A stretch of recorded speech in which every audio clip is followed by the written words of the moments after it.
Shalom and welcome to 2 Minutes of Torah. This year is entitled Har Habayit number 37, the Zionist Satmar approach to Eretz Yisrael and Har Habayit. It sounds like an absolute oxymoron. Zionist Satmar approach. How do those two go together? So, I love the Zionim and Zionim Rabbanim and Gedolim, and I love the Satmar Rebbe as well.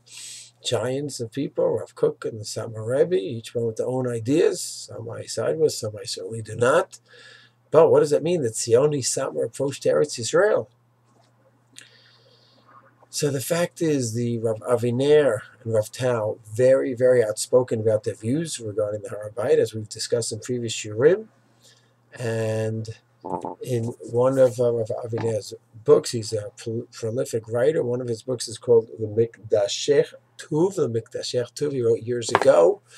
And his position is very, very clear. He quotes Rav Tau in it as well.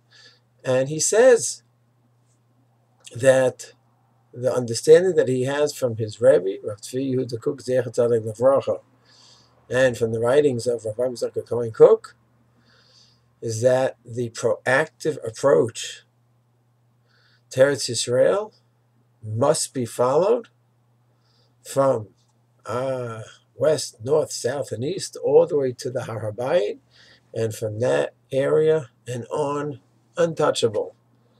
We'll have to build up the nation to a great spiritual level, till we have Nevi'im, prophets, and then the Mikdash either will fall from Shamayim like Rashi, or maybe the Navi will tell us to build it, but we don't touch it, that area. We leave it. We'll buy and conquer every other area, every piece of land until then, but we leave it alone. In the book, the question was posed to Rav Tau. There's a question and answer session with Rav Tau, and someone says, "You sound Satmar." And he doesn't say, "No, what are you talking about?" He says that the fact is, I follow my Rebbe, and you can't go ahead and pick and choose when to follow a Rebbe and when not to follow a Rebbe.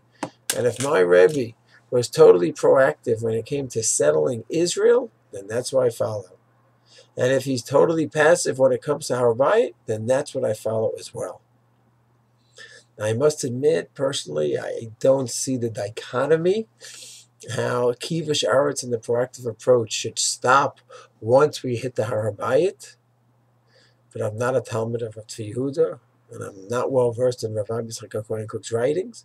But I do appreciate that Rav Aviner and Rav Tau are following their understanding of the Rebbe, even though it almost sounds contradictory, but it's really not. There could be one approach to Eretz Yisrael and a second approach to Har Habayit. It's not a contradiction. And one is a proactive approach, and one is a passive approach. It's a Tziyoni and then turn Satmar and passive. It's possible. My leaning at this point is not that way, but I appreciate that they're going and following their Rebbe, and this is their Shita. And you'll say, okay, but keep it to yourself. Why do you have to write books and passages about this? Part of the Shita is that Klal Yisrael should not go up now. And by being passive and just doing tshuva and building up the Am, well, that's how we're going to have the Mikdash back. So by having people go up, that's actually negative. So if they simply held you can't go because halachically you might be violating kares, so there's no problem if others go up according to that poskim.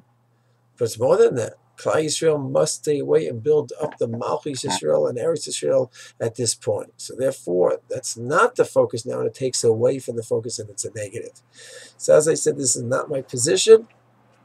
I mean, not holding in this way right now, but just want to clarify Rav Aviner Shlita's, his position, his understanding of his Rebbe, Rav Tau's understanding of his Rebbe, Rav Tzvi Yehuda, and Rav Yitzchak Cohen Kook, and that's how it's almost a dichotomy of a Zioni/Satmar position in their approach to Eretz Yisrael and then to the Har Habayit.